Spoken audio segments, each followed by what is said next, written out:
This seems like a good place as any to start off. Welcome back, everybody. First things first, I need to do this. Badge do I want to trade for? I 100% need this badge. Best badge, one of the best utility badges in the game. If not the best utility badge in the game. First things first, I think one thing I want to do is I want to take off Power Bounce, and I want to take off Pretty Lucky, and I'm just going to go ahead and put that on. I need more star pieces because there are other badges I would like to get. I want to have Peekaboo before I do Chapter 4, at least. This is the wrong way. I don't need to be going back up. I need to be going back down, because we're going to go and put the crystal star in front of the door, and hopefully that'll trigger the contact lens, and when the contact lens is triggered, then I'll be able to access West Side, and then I'll be able to get to the Pipe House. And, you know, it just kind of falls into place from there. So, let's do...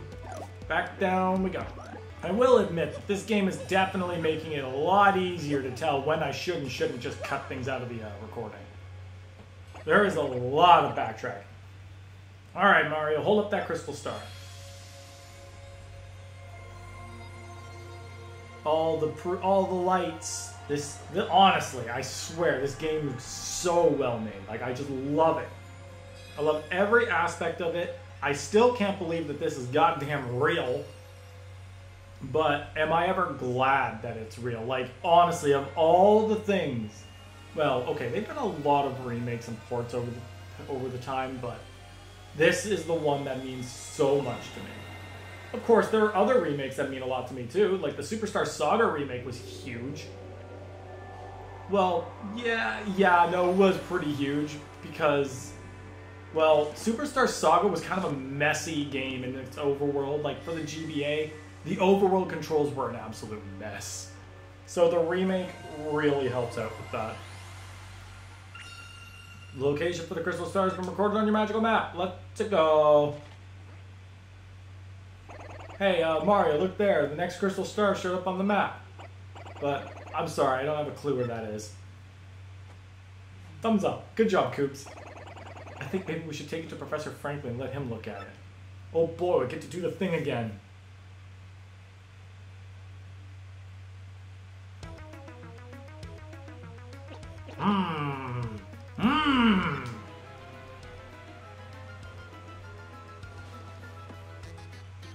I see, crystal clear.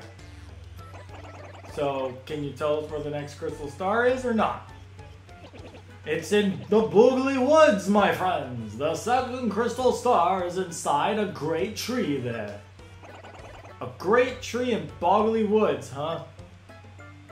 About those woods, I think some odd creatures live there. If memory serves, there's a pipe beneath this town that leads directly to them. Professor Franklin, you should probably know it's about Princess Peach. Mr. Mario got an email from her just recently. Her Highness said that the guys who kidnapped her are also hunting the crystal stars. Oh, and she said she doesn't even know where she's being held. Uh-oh. Oh my. If Princess Peach's kidnappers are also looking for the crystal stars, what could they hope to achieve? Could the treasure be? Oh, too many unknowns. Unfortunately, the only clues we can rely on are the crystal stars and that map. So I guess all we can do is head to the Boggly Woods and find that next crystal star. Yes, I recommend you do just that. Try to find it before the princess is captured. Whatever their ultimate goal is, it can't be good. But don't be hasty. If you're low on items or health, drop by the shop in the inn first, yes. I'll keep researching to learn more about the crystal stars and the ancient treasure. Goodbye. We're doing that every single time. I just need to find ways to make it more interesting. There we go. Alright, contact lens. That's what we need. Alrighty, so what we're going to do is we're going to buy the crystal star. The contact lens. We're going to give those back to Zesty. And then we're going to finish up the last of the troubles. So we basically are going to finish the troubles as we go. Which is good, because that means we don't actively have to do nearly as much. Like, it's honestly just in between chapters. It's like, I feel like this is good. We're getting, like, the big bulk of the troubles done right now. So, after this, we're just gonna have troubles by the threesomes coming out. Alright, so that's that. So, what we're gonna do... I'm gonna need Goombella, because there is a tattle here that I'm gonna need to get. We have access to this side now, but there's not too terribly much we desperately need to do here. However, these star pieces are 100% going to be useful. We'll keep collecting them. Once we have the super boots, we're going to have to go back to Chapter 1 areas so that we can, you know, get the star pieces we missed there. I'm not going to bother buying a lottery ticket because I'm not going to... Like, I think that's you got to play it day by day. And I'm not going to be doing that because I play weekly. At least this account, this file I do. Alright. So we're going to fight this guy because he has a tattle that we're going to need. But that's not going to stop me from power smashing the hell out of this guy. That sounded really dubious. Just power smash the hell out of him. Alrighty. Goombella, what is it? It's a Spania. It's a Spinia with spikes on its head. It does not look meaner, my guy, or my girl. That just looks like, it's literally the same thing, but it's orange with spikes. It's literally the same thing, dude. You want to watch out for the spikes on its head, but otherwise just wail on it. I gotta be honest though, the way this thing spins makes me want to yak. So, I think my big question is, why did these guys come back in Super Paper Mario and none of the other ones did? Like, I think Spinias are supposed to be the main variant of these guys, so it makes me question, why did these guys only appear in Super Paper Mario and that was it? Like, they were the only variants. Like, even Pink Fuzzies made a return in the next game. On top of Fuzzies. Where did Fuzzies even... Oh, right, Fuzzies were on the planet. That's where they were. Yeah, we'll play Super Paper... We'll still play Super Paper Mario eventually. Again, the idea here is that, we're playing... I think we'll play, like, one more Paper Mario after this, after the remake. And I'll hold a poll on which one it'll be. But I think to keep it diverse, I'll play one more Paper Mario title and then we'll do something different. Because I do have a lot of games I want to play. There are a lot of games on my list of things to do. And while a lot of them are roughly going to be stuff I've done on the Three Dorks channel, well, I haven't done them here yet. And this is also a channel that's going to be focusing a little bit more on a few quirks added to several games. And I have a few in mind. So like Pokemon's obviously going to keep up what I'm doing naturally, and that's going to be monotype. If it allows me. I don't know how well that's going to go into game, like if I were to ever do Fire Red, I don't know how well that's going to go. Because Fire Red limits a lot. I don't think I can trade things like in Emerald. I don't think I can trade things that are not a part of the dex. So I can't really monotype that game with several types. Because like there are only 3 ghost types and 3 dragon types in the entire game. And, well, I think you could see where the problem is there. I can't exactly do a ghost monotype run in Kanto because there's like only 3 ghost types. And I'm sure as hell not gonna mono Gengar that game. I don't even like Gengar.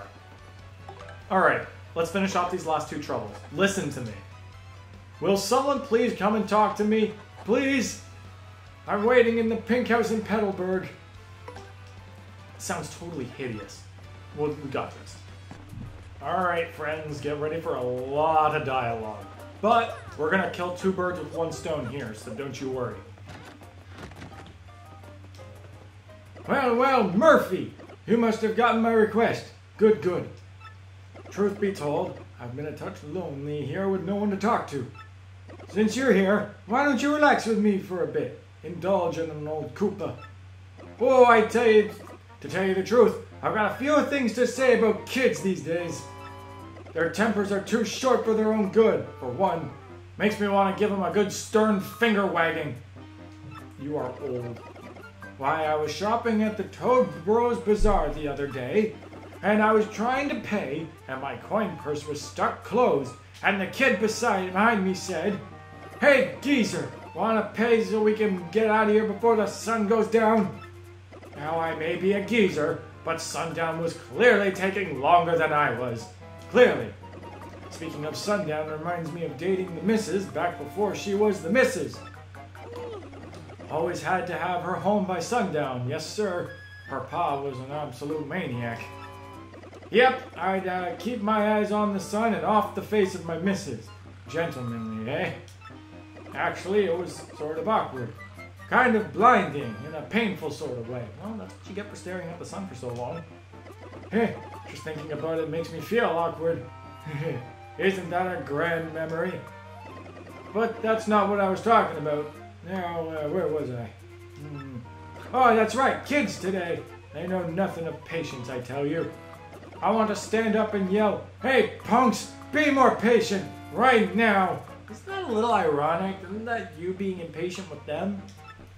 Speaking of which, I think I proclaimed my love for the missus in a loud voice. Yep, she was leaving on a train and I yelled it from the platform, like in a movie. Now, what was it that I yelled to her? Something about her shell, maybe. Oh wait, I think I strayed from the main point again. Oh wait, did I? Anywho, me and the missus were madly in love. Head over shells, I tell you. No, wait, my point was something about kids today, right? Ah, whatever. Oh, my dear sweet missus. The way you comb my eyebrows, such tenderness. Oh, sorry, I got distracted. Anyway, to get to my point. Oh, you get my point. Sorry you had to listen through all that. It wasn't too boring, though, I'd wager. I'm just happy to get a little FaceTime with the youth of today. I'm surprised you could even see that I wasn't... Well, no, I'm pretty sure you couldn't see I was sleeping through their shaggy eyebrows. Oops, I forgot to set out the tea. Oh, Nini, my apologies. In fact, I haven't even added the hot water part. Awfully sorry. I'm turtley leaf. Oh boy, if you cook a turtley leaf, you can make some amazing tea. Oh, and if you change your mind, you can come back and listen to me yap sometime. Yep, that was it. I have a few things to say. One, that guy literally made me feel like I just hit 70. My voicing for that, I swear I was the one hitting 75 years old. Second of all, you are not as... You are really strange on the memory aspect. Okay, I don't have enough item space to hold the things I need, so I'm going to sell the gradual syrup I literally just got. And I'm going to store one of the turtley leaves because I'm going to need that later.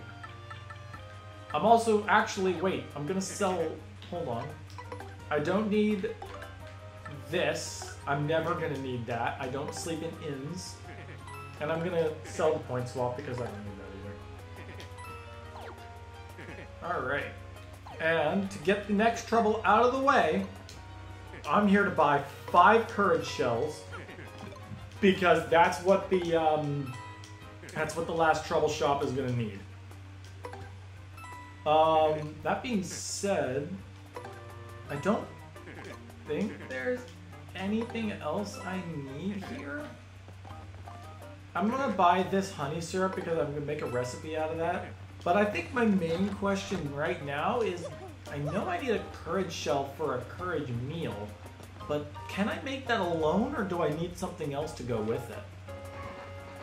I honestly feel like I need another ingredient, so I'll hold off on that for now. But yeah, we're gonna, like, we can't tackle too many recipes at this current moment, which is fine. So, like, because once we get the cookbook from chapter 4, that's when recipes are going to start opening up. And I think it's going to be best that I get a Word doc or a Google Doc full of the best possible solutions for each recipe, because I don't want to be looking up online every 10 seconds for what ingredients I'm going to need for what. So I'm just going to make the optimal list of the easiest ingredients for each of them. Alright, one last trouble for this, and then we're going to do some cooking. And the cooking won't take too long because it's all just single item recipes. We can tackle most of them. And even then, we don't need to do all of them right now. We can do a few of them. I'll do what's in my inventory. The Koopa tea, the mushroom, the honey syrup. That's really all I need. Because again, I can only do single ingredient things. Welcome, yes, welcome to the Toad Bros Bazaar. You've accepted my trouble, huh, fellow? Wait a minute, Kroop? Mayor Kroop was shopping here? Why on earth would you be shopping in Rogueport when you could just be shopping in Petalburg? You live there, it's got a shop. And I can't see what you would want to be buying here. Like, tasty tonics, maybe? Wait, Ultra Mushroom. Okay, that's actually big. That adds another recipe. Alright, so we've done all the troubles. We're gonna quickly smack down some recipes. Hello, Zesty. Oh, it's you again, huh, Mr. Stomp-A-Lot? Well, my name is Zesty. I may not look like a chef, but I'm actually quite good. If you bring me ingredients, my cooking skills burst to life and culinary magic happens. Want me to whip you something up right now? Absolutely. Cook me up a mushroom, honey. That was not the right term to use, because I honestly still think she's got a little bit of a sour note for me stepping on her contact lens. So maybe sweetening up to the old Toad is not a good idea. Sorry to keep you waiting. I'm not entirely sure you'll like this, but go on, take it, Stompy. Okay, so we're gonna get some decent items out of this. Like, cooking is honestly pretty worthwhile, especially with some of the things you can get. We're gonna cook the Ultra Mushroom like right out the gate because we're gonna get a lot of these. Trust me, from my first playthrough of the game, I got a lot of Ultra Mushrooms. Like, I was storing up to like 5 of them. Mushroom steak, let's go. I even watched other people play, and they got a lot of freaking Ultra Shrooms in their storage as well. So we're going to get a lot of Ultra Mushrooms, and it's even going to be debatable on whether or not I'm going to need them all. And debatable in the sense where I still don't even know if I'm going to be upgrading my HP. I might be. I probably should. It's like, honestly, the 5 HP runs just, or the 10 HP runs just kind of, I don't know. I feel like I'm not burning myself out on this game. I'm just running out of ways to really make it interesting. So I feel like I just need to go back and do some casual play, which is fine. So I'll leave it up to comments. If you guys want to see, if you guys want me to increase my HP, I will. And if I do, I might put on the double pain for a little bit, just for the sake of it, just to flex. Because double pain with 10 HP is just pointless because you're at a point where you're just going to die to everything anyway. It basically means you just have to go damageless on the entire game because things are just going to kill you. Alright. Yeah. So we've got basically everything we need from the recipes. So, oh yeah, we also unlocked the sound gallery. Not that this really matters because I can't hear it and everybody else will. But we're not really here to listen to music, we're here to play the game. I won't be able to unlock everything in the art gallery just yet because I'm going to need the super boots to do so. How many coins do I have? I don't have enough for the W emblem, that's a darn shame. We're gonna need that later. But I guess now, if I'm correct, right? I gotta upgrade a partner. I think that'll be it. We'll get the partner upgrade. And then I think I'm going to have to call an episode here. Which is weird because I feel like I did not... What did I all do? Oh, right. I did the whole 1,000-Year Door. I did the last troubles. Okay. I know usually I do Goombella, but I'm actually going to do Koops this time. Because they're like... he'll be able to damage Clefs normally without me having to use my Piercing Blow to hit them. And... Pale Piranhas and X-Nauts have 4 HP each, so Koops being able to do 3 to them might do a little bit more. Goombella can still do 4. Well, Koops can actually attack Pale Piranhas. I think that's the other selling point. In any case, yeah, I think we're just going to do that. Why not? We'll keep Kroop, give Koops like honestly Koops is not the strongest either. I think that'll be it for this episode. So next time we're gonna be starting chapter 2. And we're gonna go right back into the story. So I'm gonna save it. And I'm gonna see you guys next time.